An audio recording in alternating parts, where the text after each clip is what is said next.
wanaweka tofauti zao nje ya uwanja, lakini wanapofika ndani ya uwanja wanashangiliana, wanatiana moyo. Hata adui yako akiingiza bao unamkumbatia kana kwamba ni rafiki. Wangapi unanifuatilia hapa? Wachezaji katika timu zote wanaondoa kweli tofauti ili kufanikisha lengo lao ambalo ni ushindi. Vivyo hivyo katika ndoa wanapaswa kufanya kazi kwa pamoja maisha yote kwa manufaa ya familia, kwa manufaa ya vizazi vijavyo. Imewapasa kuwa na umoja katika maneno, katika matendo wanapoongoza familia hii. Unapoingia kwenye ndoa ujue unaingia kwenye timu, na kama timu lengo lenu ni ushindi. Ni ndoa yenye afya, ni ndoa yenye furaha na familia yenye raha. Kwa hiyo unapocheza kinyume na timu unajiharibia wewe mwenyewe, lakini unaharibia familia yako. Vipi mchezaji hata kama angeona kwamba huyu anayenipa pass ni adui, simpendi, tuligombana jana, halafu baada ya kupewa pasi akajiingiza goli, unafikiria mambo yatakuwaje? Basi wanandoa pia wanapaswa kupanga mambo yao kama familia kwa pamoja, kwa kauli moja. Unajua, ninapozungumzia ndoa kama timu, niwapatie mfano mmoja. Mwaka 1994 kulikuwa na mchezaji mmoja wa timu ya taifa ya Colombia. Alikuwa akicheza center. Mimi sijui kwa kweli habari ya mpira. Nikisema center hata sijui wa center anacheza nini, lakini ndivyo ilivyoandikwa nilivyoona. Alikuwa anaitwa Andres Escobar. Huyu mchezaji siku hiyo ilikuwa ni FIFA, ni kombe kabisa la dunia, na alikuwa akicheza na timu ya Marekani. Na huyu mchezaji alishaipatia nchi ya Colombia ushindi mwingi sana mara nyingi, lakini siku hiyo kwa bahati mbaya alijifunga bao mwenyewe walipokuwa wakicheza katika mechi hii muhimu, na alipofanya hili tukio likawafanya wapoteze ushindi. Matokeo ya hili jambo yalikuwa mabaya. Aliporudi tu nchini kwao Colombia, unajua kilichotokea? Kilitokea kitu cha huzuni sana. Mtu mmoja ambaye ni mshabiki sana, wanasema kwamba alikuwa ni watu ambao wanaingiza pesa sana katika mechi hizo ili kuleta ushindi. Basi alipigwa risasi na akafa siku hiyo akiwa na miaka 27 tu. Unaona kuingiza bao kinyume inavyogharimu. Wanandoa wengi wanacheza kinyume na timu zao, wakifunga mabao kwenye magoli yao binafsi. Na ukiona mwanandoa anatoka nje ya ndoa anajiingiza bao. Ukiona mwanandoa anaficha fedha, hamshirikishi mwenzake, anajiingiza nini? Bao mwenyewe. Ukiona mwanandoa ni mwongo, hasemi ukweli, anaficha siri, huyo ni anajiingiza nini? Bao mwenyewe. Mwanandoa anapoamua kutumia pesa katika ulevi, anajiingiza bao mwenyewe. Ukiona mwanandoa, mnajua mambo yote yanayofanyika katika ndoa. Je, wewe kama mwanandoa unacheza kama timu? Ndio somo letu la leo.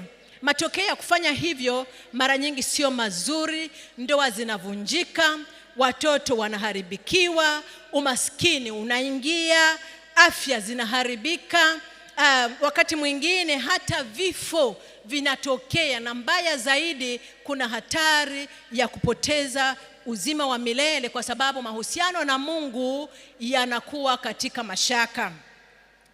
Leo nataka tujifunze kidogo kwa wanyama.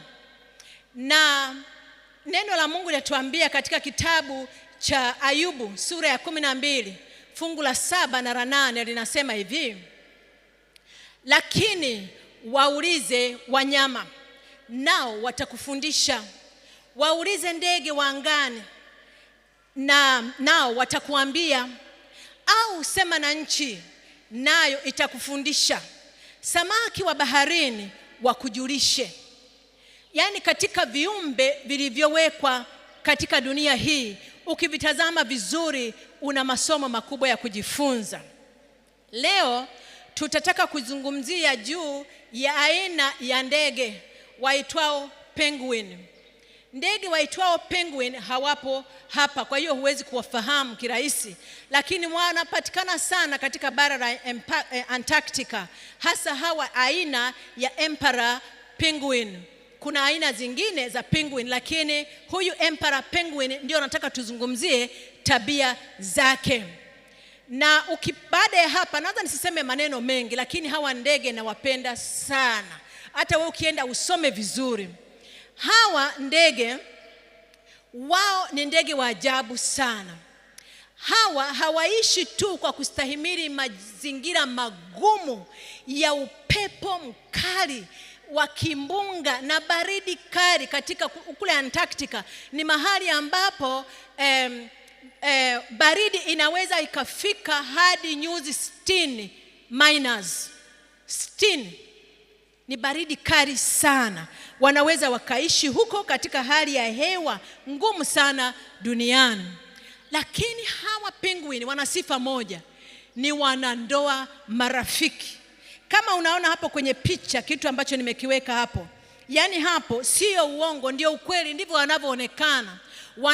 Wanandoa marafiki ni wako kwa ukaribu, wanafurahia joto la pamoja. Mnakumbuka nilipozungumza kwamba urafiki kama haupo basi unahisi umbali. Hata kama mtu yuko karibu na wewe unapayuka kwa sababu huhisi ukaribu. Penguin ni wanandoa marafiki. Wanafurahia sana ukaribu. Unaowaona hapa ni mke na mme, wanafurahia sana ukaribu. Lakini nataka niwaambie zaidi, hawa emperor penguin wanasaidiana katika malezi. Kuna familia zingine malezi ameachiwa mwanamke peke yake, lakini usishangae hata kuna ndoa zingine mwanaume analea peke yake. Sasa wanasaidianaje hawa emperor penguin? Kawaida hawa emperor penguin hawajengi kiota, ila wanataga mayai. Sasa unaweza ukajiuliza katika baridi ya namna hii yai litakaaje? Sasa nataka upate picha fulani. Hawa ndege wote hivi kuku anapokuwa na yai tumboni ni mimba au ni kitu gani? Mimi sijui. Lakini tufikirie kwamba ni mimba, sawa? Sasa ufikirie kama hapa katika mji wa Dar es Salaam wanawake wote wapate mimba kwa wakati mmoja. Unaionaje hiyo? Wote ni wajawazito. Kama hivi wanawake wote walioko hapa ni wajawazito. Sasa inatokea hawa penguin wanapata huo ujauzito kwa wakati mmoja. Kuna ndoa ambazo unakuta mwanamume hata ajui mimba ya mke wake ina miezi mingapi, atajifungua lini, na hata anapojifungua anajifungua peke yake, mke hayupo. Kuna wengine mke anajifungua, mwanamume yuko kirabuni, anaambiwa mke amejifungua, hajui. Lakini sio penguin. Penguin siku ya yule jike kutaga yai, lile dume liko pale na ukipata nafasi nenda YouTube au nenda mahali popote uangalie lile yai linavyotagwa na mwanamume anavyopokea. Ni kitu cha ajabu sana ambacho Mungu amekiweka ushirikiano ndani ya hawa ndege. Kwa hiyo yule dume linakaa limengoja wakati mke wake anataga lile yai ili aweze kupokea kwa haraka sana. Maana dakika chache tu likiwa kwenye baridi kali lile yai litaharibika. Kwa hiyo yule dume anakaa kingoja lile yai likidondoka tu ameshaliingiza kwenye manyoya yake mazito yenye mafuta ya kutosha, na mke wake anakuwa anamsaidia kusukuma ili lile yai lifunikwe vizuri. Wameshasaidiana kwa hali ya juu. Na hilo linatokea katika kila nyumba ya penguin. Nasema nyumba kwa lugha ya kufikirika, maana penguin wengi sasa wametaga mayai. Lakini jambo la muhimu ni hili, baada ya hapo akina mama penguin wote wanaondoka. Wanaacha wale wanaume wameatamia yale mayai. Wameatamia, wameyafunika na hawawezi kusogea. wanakaa katika mkao wa aina moja, hawali chakula, maana atatokaje? Na kila mwanamume anajitahidi, maana hakuna mwanamume anataka mke wake akirudi asikute kifaranga. Hawa wanawake wanaondoka kwa muda wa miezi miwili kwenda kutafuta chakula, na wanaenda mbali sana sana. Wanaweza kaenda hata kilomita 200 au hata zaidi. Wanaenda huko mbali baharini, kwa sababu bahari imekuwa imeganda. Wanatembea juu ya bahari mpaka wapate maji huko, wapate mawindo, walete nyumbani.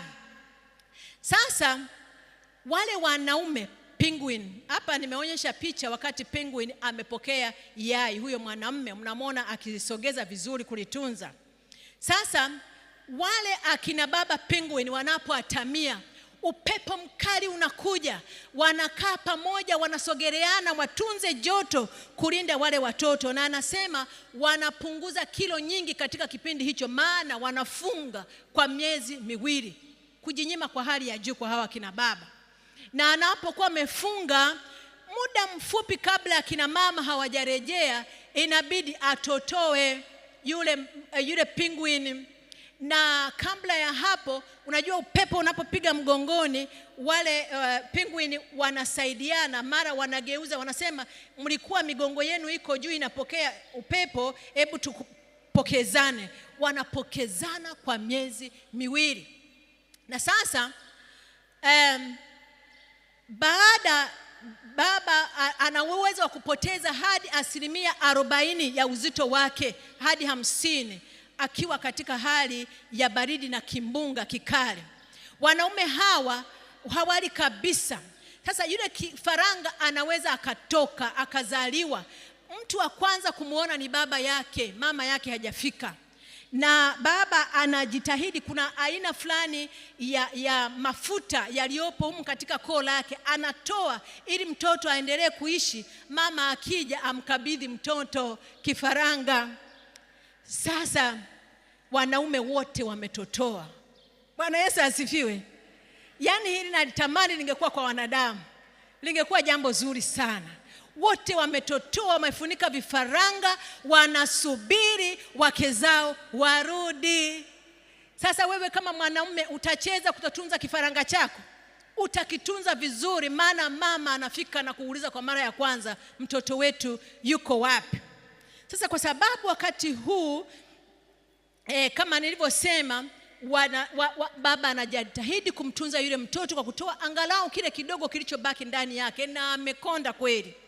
Sasa akina mama wanarejea baada ya miezi mingapi? Miwili. Wamerejea, wametoka mbali baharini.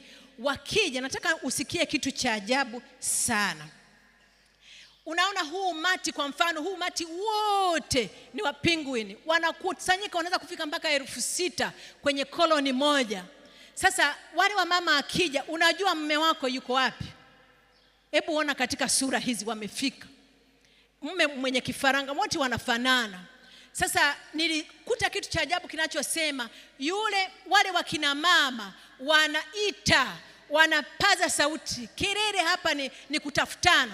Ile anapopaza sauti, mume anaitikia. Ana uwezo wa kujua sauti ya mume wake. Bwana Yesu asifiwe. Na anaenda, anafika, anaona kifaranga, anasema kile kifaranga chetu. Na kifaranga kinaona mama kwa mara ya kwanza, mama anatoa chakula kile anakimeza, anakuwa nacho humu, alafu anatoa. Mama anagawa chakula. Hapa mnamuona mtoto wa penguin anapokea chakula katika mdomo wake. Baada ya hapo, wakina baba nao wanaondoka ili wakaende kutafuta chakula. Kwa hiyo wanaendelea kuwa wanapeana zamu katika kuleta chakula kwa kumkuza yule mtoto. Hata ukiangalia unakuta mtoto anasikia joto la wazazi, na ni mmoja, yayo ni moja, sio watoto wengi. Sasa nataka nikwambie kwamba kuna jambo fulani linatokea. Hawa penguin uko wanakoenda, kuna hatari. Wale wakina mama wanakoenda, kuna wakati mama anaweza asirudi. Labda amekutana na wanyama wa majini, wamemlarua. Yule baba anasubiri wale wanawake wengine wakienda kwa waume zao, yeye hana. Nataka nikuambie huyu penguin hataoa mke mwingine. Anabaki peke yake maisha yote na mtoto. Ni jambo la pekee sana. Ni wanandoa wa maisha. Lakini kitu kingine kilichonishangaza, yule mtoto ambaye hana mama, wakina mama wale wanagombania kumlea yule mtoto. Hata kuna tukio niliona wakati wakina mama penguin wanagombania yule mtoto mpaka wanataka kumuua kwa sababu wanamgombania, wanamwangukia. Upendo usio wa kawaida. Watoto wasio na wazazi katika dunia hii wanateseka, hakuna anayewaangalia. Wamama wanabadilisha nguo, wanavaa vizuri, lakini jirani yake yuko mtoto wa mwenzake aliyelala, hamwangalii. Au watoto wako yatima, kanisa linapaswa kuwa linawaangalia. Tunapaswa kuwagombania na kuwapatia joto. Kwa hiyo wanandoa kama penguin wana mawasiliano mazuri. Ndio maana akipaza sauti mume anasikia na mke anaitikia na anamjua. Kati ya maelfu ya penguin anajua mume wangu yuko hapa. Hapa huwa kuna mchezo watu wanafanya, wanawake wanaweka tu vidole vyao, mwanamume aje achague. Unakuta wanaume wanachukua vidole vya wanawake wengine, unashangaa. Hivi vidole vinavyokupikia ugali kila wakati, kwa nini usivitambue? Au unakuta mwanamke ameungua na pasi mkono mpaka anapona, mume hajaona. Jambo la ajabu sana. Ni kwa sababu hakuna ukaribu, hakuna mawasiliano. Hakuna mawasiliano. Penguin wanawasiliana, lakini ni wawajibikaji, wanasaidiana katika kulea. Wanaonyesha upendo kwa watoto wao katika umoja. Na ndicho kitu ambacho Mungu anatamani. Anatamani watoto wakifika katika familia wakute mazingira ya upendo. Hivi unajua katika miaka miwili ya kwanza ya malezi ya watoto, mtoto anaweza akakata tamaa na mazingira yake kwa sababu hakupata mazingira ya joto katika ule umri wa kwanza. Na mtu wa muhimu sana katika mazingira haya ni mama, ni baba. Hawa watu wawili, hasa mama. Kwa hiyo watoto wanalelewa kwa ushirikiano katika familia ya penguin. Na kitu kingine ni kwamba penguin ana mwezi mmoja tu maishani mwake. Sasa wanadamu wao wanaweza kuwa na wenzi zaidi ya mmoja hata kama wenzi wao wako hai. Si tunataka kujifunza hapa jamani? Mungu atusaidie sana. Ni wenzi wa maisha. Wao ndio wanasema hadi mauti itakapo tutenganisha. Na huu ndio mpango wa Mungu, kwamba watu watenganishwe na mauti. Mauti inapokuja iwapatie tu likizo ya muda mfupi wakijiandaa kukutana katika maisha ya milele.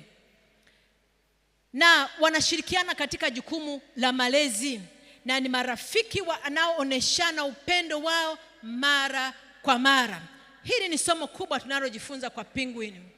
Malezi ya mtoto wa penguin huanzia tumboni. Ndio maana baba anajua kwamba mke wangu leo atataga yai. Anajua, amelea kuanzia tumboni. Na amelea kuanzia tumboni kwa nini?